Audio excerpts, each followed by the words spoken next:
Yes, the NFL started in England. This is that story.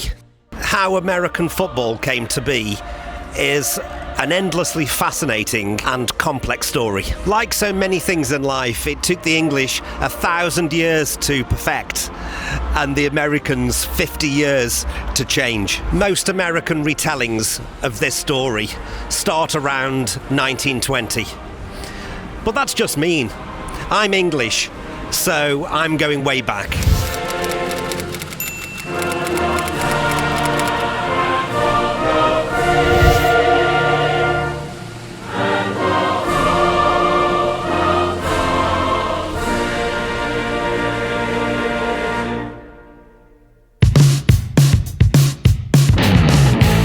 People were kicking a ball around 5,000 years ago in China, but the first written record of the game was written in 1170, a Latin text by William Fitzstephen. He was a clerk and biographer of Thomas Becket. The ball was an inflated pig's bladder. After lunch, all of the youth of the city go out into the fields to take part in a ball game. The students of each school have their own ball. The workers from each trade in the city also have their own ball. The elders, fathers, and wealthy citizens come on horseback to watch their juniors competing and to relive their own youth vicariously. No change there then. In fact, some things never change. The 1170 writing concludes, older men get stirred up and the spectators become frenzied as if their own vitality depended on it. It was a chaotic and often brutal community ritual. Some historians and chroniclers have compared it to warfare-like behaviour. By the 12th century, entire villages joined the frenzy on Shrove Tuesday. Hundreds of men would surge through lanes, streams and taverns. There were no fixed teams or boundaries. The aim was to force the pig's bladder through goals which were often trees, church doors or boundary stones, sometimes miles apart. At the time, it didn't really have a name. It was just described as playing ball. Later, it would be called mob football. Some people called it folk football. In 1314, a royal proclamation tried in vain to ban the game in London. For as much as there is great noise in the city caused by hustling over large balls, hustling meant violent shoving and pushing, by the way, from which many evils might arise, which God forbid. We command and forbid on behalf of the king, on pain of such imprisonment, such game to be used in the city in the future. It was brutal and it was chaotic. The rule seemed to be that anything below murder was perfectly acceptable. King Edward II wanted it banned everywhere due to nuisance, broken bones and death. Yet it roared on. It was unstoppable. Slowly, etiquette did emerge, very slowly. Over centuries, the chaos marched into elite public schools, where it did gain some order. As late as 1801, it was reported in the local newspaper for Kingston upon Thames that men were seen hacking at each other's shins, gouging eyes and tearing clothes off in the struggle for the ball. By 1820, Eton School and Rugby School had started to come up with some rules. You could only kick the ball at Eton, for example. It was the same at Rugby School, but their rules meant that you could pick it up. Running with the ball, though, was strictly forbidden. The written rules for the game at Rugby School would horrify any parent today. Hacking, which was kicking shins, often resulting in broken bones, is allowed when a player is caught holding the ball. They did have some standards, though. No eye gouging or strangling, but quickly adding that everything else is fair to counteract the caution. Violence was positively encouraged. At Eton, pupils were advised that shin hacking is part of the game. A good player can disable an opponent with a well-placed kick. Even at this point, there could be as many as 50 boys on each team. The game they played was a tamed descendant of medieval mob football. It was gentrified mob football, tamed and given some order by society's elite. There are no written records about the incident, but legend has it that during a chaotic game of football here at Rugby School in the autumn of 1823, William Webb-Ellis caused outrage.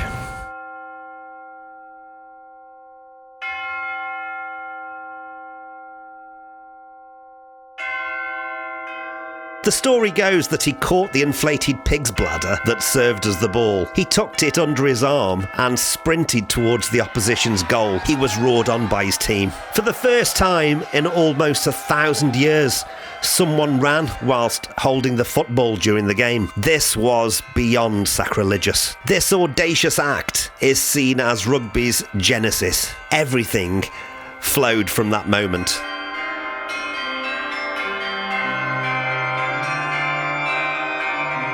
Okay, time out.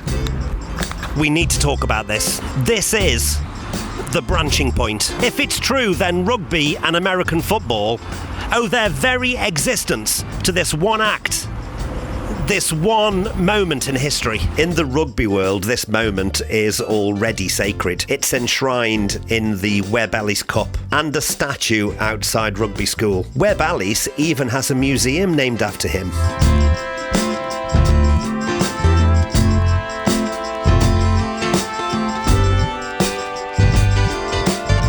He's even got a pub. Legend says that in 1823 at Rugby School, William Webb-Ellis grabbed the ball and ran, scorning the foot-only faith. This was the historic dash that split the ancestral football line. But many say that it's just a story, nothing more than folklore dreamed up by Rugby School to own the sport's heritage against working-class clubs and other schools like Eton and Harrow. Most accounts of the Webb-Ellis story describe it as apocryphal. Even the poor man's Wikipedia page isn't convinced. Although the story has become firmly entrenched in the sport's folklore, it is not supported by first-hand evidence and is discounted by most rugby historians as an origin myth. I suppose it's a bit like today. If we can't see it on 4K CCTV, then it didn't happen. The Webb-Ellis claim was made 53 years after the event by a 75-year-old Rugby School alumnus called Matthew Bloxham. He wrote to the Rugby School's magazine, The Meteor, on October the 10th, 1876, to refute claims that carrying the ball in football was an ancient tradition at rugby. It seems that by then they themselves had no idea how their unique custom had come to be. Bloxham explained that in 1823, a boy of the name of Ellis, William Webb-Ellis, caught the ball in his arms. According to the then rules, he ought to have retired back as far as he pleased without parting with the ball, for the combatants on the opposite side could only advance to the spot where he had caught the ball and were unable to rush forward till he had either punted it or had placed it for someone else to kick. Ellis, for the first time, disregarded this rule and on catching the ball, instead of retiring backwards, rushed forwards with the ball in his hands towards the opposite goal. With what result as to the game, I know not. Neither do I know how this infringement of a well-known rule was followed up, or when it became, as it is now, a standing rule. People don't buy it because the claim came 53 years after the event. There was no written record of it, and Bloxham himself didn't even claim to witness the event. He'd heard about it secondhand. But why would Bloxham make it up? Many, many years ago, in the 1820s, someone told him something. Why would that guy make it up? And why would there be a written record of the event? At the time, it would have been a trifling thing to have happened. Only now does it appear important because of what came after it. No one would have gone around the school proclaiming a wonderful seismic event. No one would have printed it in the school newspaper. No one would have deemed it noteworthy. Can you imagine the headline? Naughty boy runs with ball, gets in trouble. Big deal. What probably happened is that somebody in authority saw him do it and then experimented with it over the forthcoming months and years. The kids there on the day probably thought it was really cool, but the next day they'll have moved on to something else. Roll on 20 years when the rules were written and no one could remember who started it. But Bloxham's story did check out. They found records of a William Webb-Ellis who attended the school 1816 to 1825. He went on to become an Anglican priest. He died in 1872, 4 years before Bloxham's letter. He'd gone to Oxford and then spent 25 years as a clergyman. He moved to France in 1855 in bad health. Rugby School did find his records and found notes that he was a strong cricketer. They also found a much darker note. It was written that William Webb-Ellis was inclined to take unfair advantage at football. Ellis was exactly the sort of person who would have done something daring, like running with the ball. Over the next 22 years, the handling game was developed here at Rugby, and the rules were written in 1845. But a spark happened here at Rugby School that happened nowhere else in England. A spark happened that developed into the game of rugby. And thanks to Matthew Bloxham, we know who that spark was. It was William Webb-Ellis. This stone commemorates the exploit of William Webb-Ellis, who, with a fine disregard for the rules of football as played in his time, first took the ball in his arms and ran with it, thus originating the distinctive feature of the rugby game.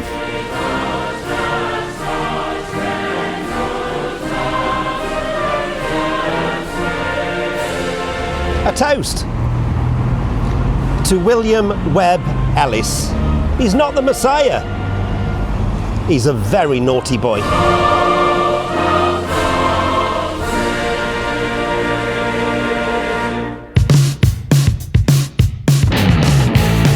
Over 2 decades, Ellis's innovation spread like wildfire among public schools like Eton and Harrow and Winchester. Rugby School, the cradle of the game, officially changed their rules in 1841 to permit running with the ball, but forward passing was forbidden to avoid anarchy. They knew it would create a free-for-all stampede. The game was still brutal at that time, and the pig's bladder rarely made it through a game before being destroyed. The headmaster, Thomas Arnold, asked local cobbler William Gilbert if anything could be done. His shop was opposite Rugby School's main gates. He already made their boots, so came up with the rather neat idea of encasing the pig's bladder with 4 carefully hand-stitched panels of leather. This made the ball incredibly strong and sort of oval-shaped, ideal for carrying, which was the direction that rugby was taking football. William's nephew took over the business in 1877 and was known for his extremely powerful lungs. He inflated every one of the balls by mouth personally. This is the site of the old Gilbert's cobbler shop. Today, it's the Webb-Ellis Museum. Gilbert's still make footballs for teams around the world. From 1845 to 1863, it was a case of 2 sports and 1 game.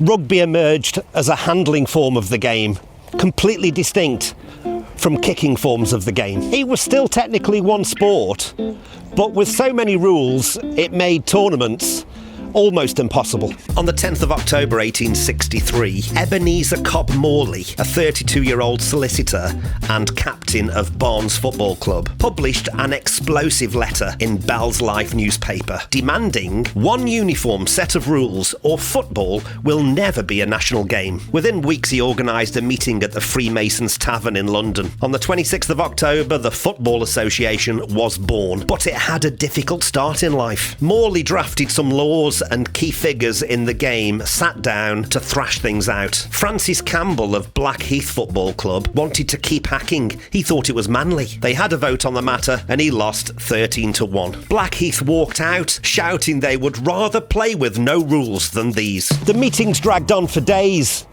and then weeks. The rugby faithful dropped one by one. On the 8th of December, the remaining clubs adopted the 13 laws of the Football Association. No handling except by the goalkeeper, no hacking, no tripping. Running whilst holding the ball was banned again, and association football was born. The public schools had started to call the game rugger. Now they had a choice. They could play soccer as well. By 1871, handling clubs formed the Rugby Football Union and wrote separate laws allowing running with the ball and tackling. The two sports went their separate ways from that one single split. The game had splintered into rugby and football. The game was once one, but now they were officially and irrevocably distinct. English mob football was already in the States. That had been exported 250 years earlier by English colonists. Settlers in Jamestown played the brutal Shrove Tuesday village battle. The rules were the same as England. Anything below murder seemed to be within the rules of the game. Puritan ministers railed against that heathen pastime from Old England.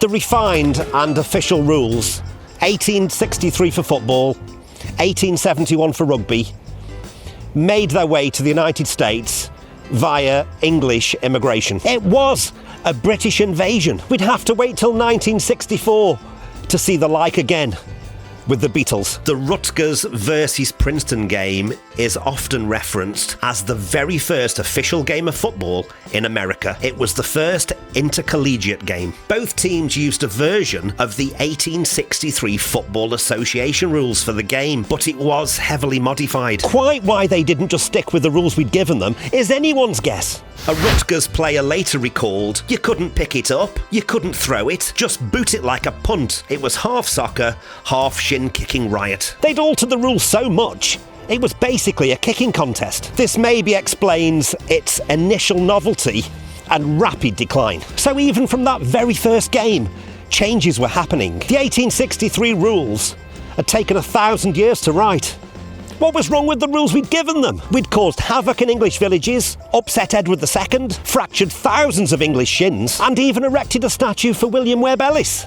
What more could we do? And we didn't just give them one game, we gave them two. We'd done all the hard work, so they didn't have to. Predictably then, over the next 5 years, football in the United States was utter chaos. Some games banned running with the ball and kept it pure soccer style. Others allowed a player to catch a kicked ball and run with it until tackled. A clear rugby influence started creeping in from English students who knew the 1871 Rugby Football Union rules. Soccer's plodding pace felt a bit too British, whereas rugby's violence seemed to align more with America's post-Civil War cult of masculinity. Things came to a head in 1874. Harvard played pure rugby rules against McGill, a Canadian team. Harvard were converted to rugby, and looking back, that was the pivotal moment. The American game was heading in the rugby direction. Within months of the McGill Games, the Ivy League schools abandoned the 1863 association football rules, which they had spent years fighting over. It was rugby that was flourishing in the States. By the 1880s, Walter Camp at Yale, amongst other things, introduced lines of scrimmage instead of the rugby scrummage, and he gave us the down system. But his changes to the game came at a price. He'd created a battlefield. There was no forward pass, so the only way forward was straight ahead. Linemen interlocked arms in flying wedges and charged at full speed into matching defensive wedges. These mass formation plays proved to be lethal. President Roosevelt threatened to ban the game unless it was fixed. Camp fought tooth and nail to resist change, but he lost the argument. And out went the worst of the mass formation horrors. The game was transformed from battleground into something resembling the open, athletic spectacle we know today.